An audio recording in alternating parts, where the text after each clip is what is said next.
Hi, Chris. Hi, Heather. Thank you for being here. Thanks for inviting me. Oh my God, of course. All right, we are going to hop right in. So, Chris, just let's start with you telling me a little bit about yourself and what you do. So, I am a writer, editor, and storyteller. I have my own business. I'm in year 5. And before that, I was in corporate communications for 22 years and a journalist before that. What so delights me about us talking today is that we actually met on Zoom during COVID That's because crazy. it was Bucks County Chamber of Commerce, like the Brady Bunch little heads all over the place. Like your energy just like popped out at me. And we were not allowed to be in person for yoga at the time, but you were beginning the studio. And I was like, oh, I can't wait to come take her class because like your energy was like a light beam. It's so funny to think back to then.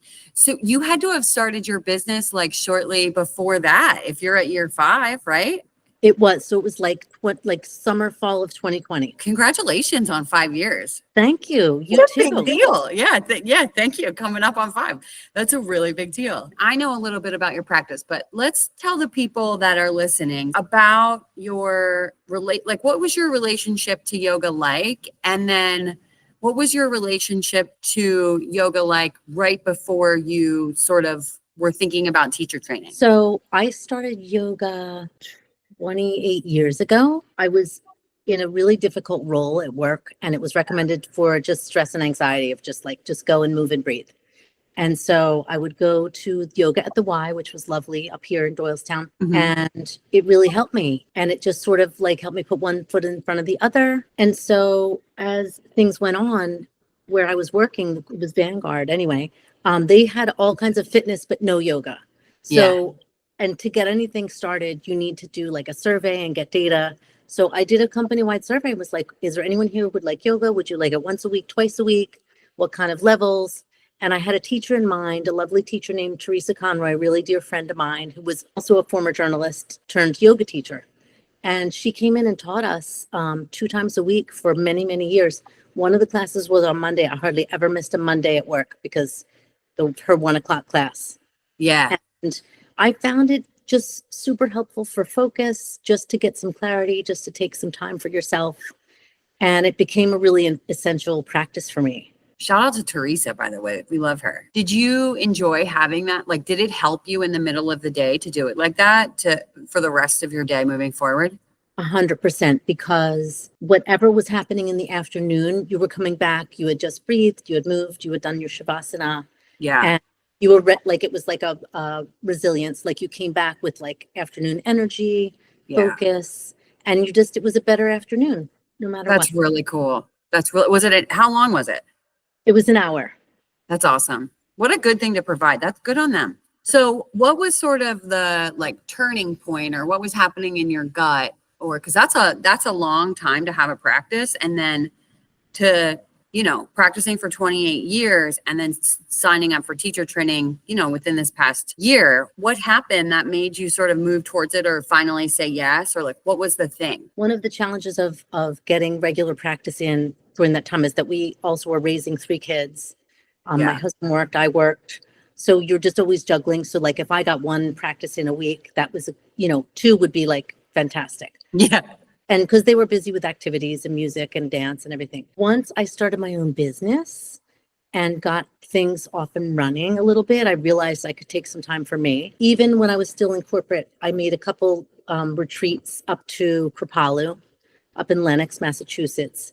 And I would always come back feeling amazing and thinking, what if I could do yoga every day? Like, Yeah. what would you feel like if you could practice every day? And like, what an amazing gift that would be to myself, but Yeah. also Yeah. to my family, right? Right. Once I started coming to your studio, it was easy. There was a lot of options, morning, evening, weekends. I started to make it a regular practice, and I was still belonging to the Y, but I realized I really just wanted to focus on solely on yoga. And it just kept me coming back for more. You guys started to add strength classes, and that was something I always wanted to do. But really more than anything, Heather, like I just found such a really welcoming community, yourself, the other teachers, and what was joyful for me and what really led to me taking teacher training was to see your classes of teachers graduate and do their first class and Yeah. then see how they evolved into that Yeah. role and just got more comfortable and just could be more themselves. And then the next wave of classes would come. So it was like, I always loved taking, I know it was different, it's different now than it was, but when you would do the training weekends and either they would do like a round robin, Mm-hmm. splitting up a class or variations of that. And to see someone like step into what they love to do and like sort of just take a hold of their light, and even being, a little nervous or a little saying left foot instead of right foot, like the whole room was right there with them in kindness, in support. And I think that was really one of the big changes for me, was just watching that and thinking, hey, is this something I want to think about doing? Those are such magical moments, aren't they? As teachers, especially when you're new, like I feel like you put a lot of pressure on yourself, or I don't know, maybe I should only speak for myself, but that's the one thing that's really special about here, is that it's a teaching school. People are like ready to rally around the new teachers and support them, and there's space here for people to walk through those, like, they're scary moments sometimes, and it's like, it's a really beautiful thing to witness, isn't it? It I mean, is, and you experienced it too, I did. And know what? Everybody brings their own like flavor and their own brand. So Yeah. while we're anatomy based and trauma informed, and we are, very thoughtful in our cueing and make sure everyone understands whatever they bring and however they show up is fantastic. Everybody also brings their own little spark. Yeah. So some people came from more of a fitness training background, and so it was a more vigorous practice, or they just, like that energy came with them. Or some people came from more of a quiet, more of an introversion, and that brought a different kind of peace and a different quality to the class. So I just loved seeing like how everybody kind of bloomed in that space. Yeah, that's so cool. I love how you just described that. It is really cool because that's sort of what, like, the structure of teacher training, it gives you this like foundation so that you can work on language and work on safety and how all these things, but it gives you the room to sort of shine as you are, or like learn how to do that within this structure, which is really nice. Did you have like fears around signing up and committing and like taking the plunge? I did. I do not like to, I can speak fine one-on-one or small groups. I am not somebody that was super confident in like a room full of people standing up and presenting ever. Yeah. Yeah. So even in the corporate world, I just get your mind is racing. Your inner critic is like yelling. And so that always caused a lot of nerves for me. So I was nervous about that. That was probably the biggest fear. Yeah. Was just like stand up and not trip over words and not say something absurd. Do you feel like you worked through that a little bit in teacher training? And what was that like? I did, because when we did the weekends were hard work, but practice teaching and just working through postures and taking apart the postures so we felt comfortable with the language. We felt comfortable with what we were saying and what we wanted to achieve and the timing and the pacing and all of that. So you couldn't sit in your fear for too long, because we were working together and everybody was a different, some people really seemed very naturally good at speaking, and other people had nerves and were really looking at notes, and like I completely leaned on notes, but I did work through it. And so it's still a process. Like I feel like I'm moving forward. Yeah. And so like I'm teaching a donation class on Sunday. So it's like I'm excited for that and a little bit nervous, but less nervous than the last class. Than the last time. Yeah. Yeah. That's cool. That's cool. What surprised you the most about, it could be anything at all, like surprised you about yourself, surprised you about the program, surprised you about teaching? I would say there's a couple things, but first of all, I would say that studying the ancient practice and the sutras and the yamas and niyamas, it's incredibly complex. Yeah. And so it's fascinating. And so I still have a book from your Weeby Yoga library that I read a couple pages every morning or a chapter every morning just So to keep moving forward. But I think what was surprising is that you and teachers show up taking this enormous ancient practice and bringing it into simple words and helping people breathe in their bodies and helping people move. When if you like were to look at it in its entirety, like it would feel like a giant house. Right. All the words and all the concepts. So I think that that's what surprised me the most, is teachers' ability to make simplicity out of really complex, deep, important ancient practices. And I love that. Like I feel like I'm always learning. And Yeah, so it wasn't a surprise. Like I'm a lifelong learner. So it's like, it wasn't a surprise. The learning piece of it, the enormity of it was surprising to me. I agree with you. And it's nice to hear you say that it was put in like simple, understandable, digestible kind of terms because it's so big and it is a hard task. But that's sort of my favorite thing about yoga. You know, it's like the ocean. There's always more. It's a never-ending thing, and I get to like sort of swim and live here for the rest of my life. You know?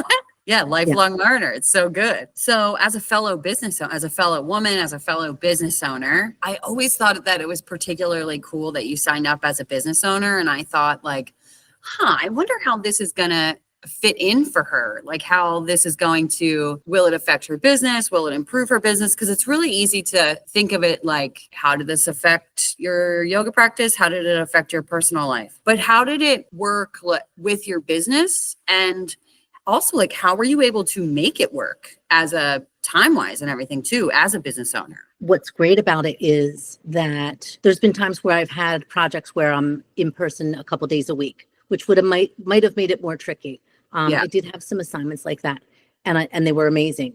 Right now, the clients that I have we can Zoom. They're local enough that I can meet in person, but I'm not required to be in an office. Yeah. And so that's really helped me with flexibility of scheduling and getting to a class. Like if I'm waking up and I'm looking what you guys have, maybe I'm doing something at midday, maybe I'm doing like a 7 o'clock. And I can decide on the day what I'm doing based on what my calendar looks like, which is incredibly delightful. Or something got canceled, I'll be like, oh, I can make the 5:30. Right. So what it brings to my business, I'm still discovering. But what I'll say is that it's been a really great path of self-discovery in terms of like the confidence building, in terms of new learnings, in terms of anatomy and general understanding, and in terms of practicing, at least 3 times a week. And again, getting towards that every day, if that ever happens. But the idea of taking some time, the idea of sort of stepping out of all the headlines and all the notifications and the Yeah. phone and family stuff and what the dog is doing and when he needs to get out for a walk, and just being in a place for an hour, focusing on moving and breathing. And that just gives me tremendous clarity and peace. So when I come back for meetings, when I come back for my family, when I come back to my dog, whatever else is going on, I feel like my feet are on the ground, not sitting here with lots of thoughts hanging over me like a cloud. I feel like I have a lot more clarity and focus, really. So it brings a lot. And one of the things I do in my business, as you know, is like LinkedIn profiles and helping people and businesses get found on LinkedIn. And I really think there's not enough yoga in LinkedIn. Like you'll see Kripalu, you're on there, we're on there. But it's like, I think that when people really talk about their whole selves, meaning maybe they're cyclists, maybe they race cars, but it's like, if you can show up in your business life with everything you love and care about, or having found the time to do what you need to do, you're really bringing your best self. Yeah. And that's helping your clients too, because you are coming in with a better clarity and with less distraction. And that's helping you serve them better. Oh, it's so good. That's so good, Chris. Quite a few years I've known you now. Like when I think of you, I think of you as because I've had the privilege of meeting your daughters and, your husband. It was so great. And that's the benefit of yoga, right? Like getting to meet people's family. It's just so cool. But you feel grounded to me. You feel like you have shown up throughout your life and been this amazing mom, and you've followed your dreams and you've started a business, and like you have a very cool story. And hearing that you've practiced yoga for 28 years, I'm like, oh, yep. Do you feel like having this practice was like a big contributor to like success in all of those areas? I did, because, and Heather, and you know this as a fellow woman solopreneur, is there's a lot of times when you're on your own in your business, it's like really expansive and exciting, and there's so many good things about it. There's always scary things where you're like, oh no, did I just make a giant mistake? Yeah. Am I losing some, like I lost a client, was it my bad? Like, and so I would ruminate and things would hang around for a long time, and it wasn't to my benefit. Yes. It's just, I'm a very empathetic person, and I will carry things around. So yoga just helped me, I think, put it in its proper drawer and proper perspective, so that it wasn't like you're waking up and being like, like something happened 2 days ago. Yeah. Like, that's not to say that you shouldn't review and, own mistakes. It's not that. It's more of just not having it like stuck in your head, rattling around, doing no good at all. 1,000%. Oh God, I couldn't agree with you more. I'm the same way, the overthinking, the rumination, all of that. It like has given me a sort of roadmap and design to help me manage my mind. Yeah. That's what it does. That's so good to hear. What are you sort of, I think I know what happens next, but what are you excited about? What is it like to be like freshly graduated? What's next on the docket for you? So, got a couple classes coming up on a few Sundays in August. Woohoo! So can't wait. Getting my theming, like getting more detailed. You Love it. brought the fire last night with the theming, like everything you talked about with us last week was on display last night. So I was like, oh, I can't wait to like just get back into I was like, I better after our little session, I was like, I better bring it for them. They're all taking notes. You brought it, sister. So get some theming, get another couple classes under my belt. Am I thinking about 300-hour? Yes, I'm definitely thinking about that. If that's where you were going, that would be super fun. I'm looking at my calendar. I'm looking at, there's a possible business project that could or couldn't be in person. And so I'm trying to look at like the fall for when it kicks off October 10th. And see what my landscape is like, because I think it's really intriguing. I've heard great things about it. Now that I'm at 200, I'm just like, okay, if this is how I feel now, what would it feel like after the next deep dive? Yeah. Chris, I'm just going to let you know that I wasn't going to even say that, but you did. So where were you? Okay. Where were you going? I was just curious, like, oh, I wonder if she wants to like keep teaching and, the 300-hour makes so much sense for you, but another conversation and another interview for another day.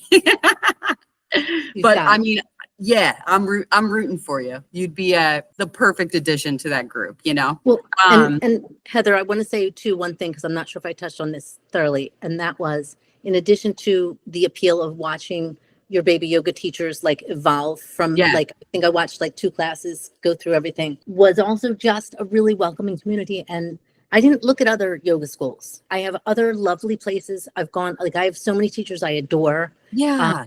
My friend Teresa lives in France now, but we still talk, and we talk a lot about yoga, and we Zoom and things. Cool.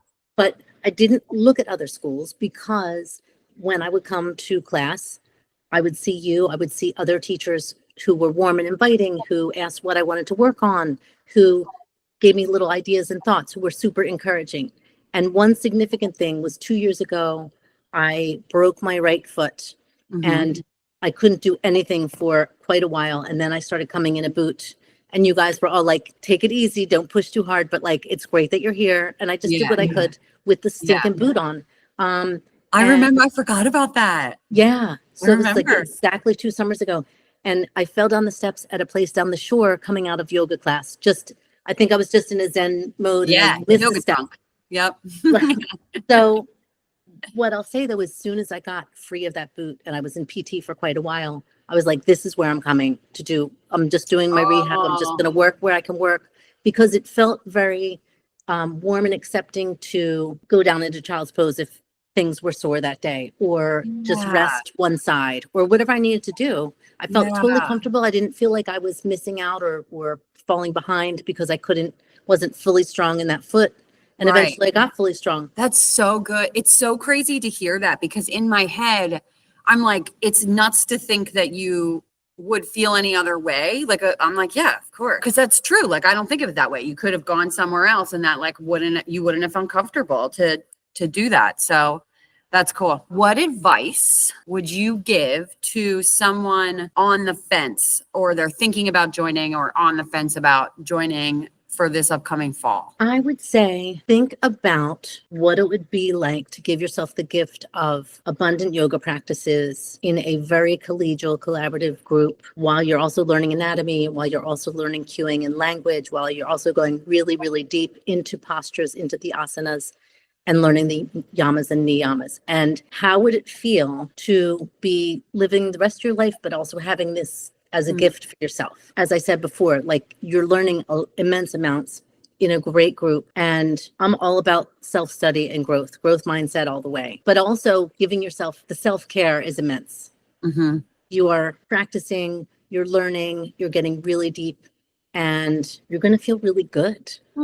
You're going to be able to juggle. Yes, there's a lot. And yes, sometimes it's intense and you come home tired from the weekends, but it's a good tired. Yeah. So I would say consider whether you're ready for that. And I would argue that you are ready for that. And frankly, almost everybody could really use that. I want to make sure that people also that are listening know that you are a LinkedIn pro. You've helped me. And so I'll link all your stuff in the show notes, but how can people find you? How can people get a hold of you if they want to use your services? Say more about that. You can find me at cjhcommunications.com, and there's an S on communications, or Christine at cjhcommunications.com is my email, or you can find me at the yoga studio. And, I'm always happy to talk to people. I think a lot of times, Heather, people don't see themselves clearly. Yeah. And sometimes just an outside point of view, it like really elevates where they need to go and what they need to do. So that is one of the things I love. And so I'd love to hear from anybody. Oh, Chris, thank you so much. This is so good. You are the best. You are welcome, and looking forward to seeing what else you do on your podcast. Yeah, I can't wait. I'll see you Thursday in class. Sounds good. All right. Thanks, Heather. Thanks, Chris.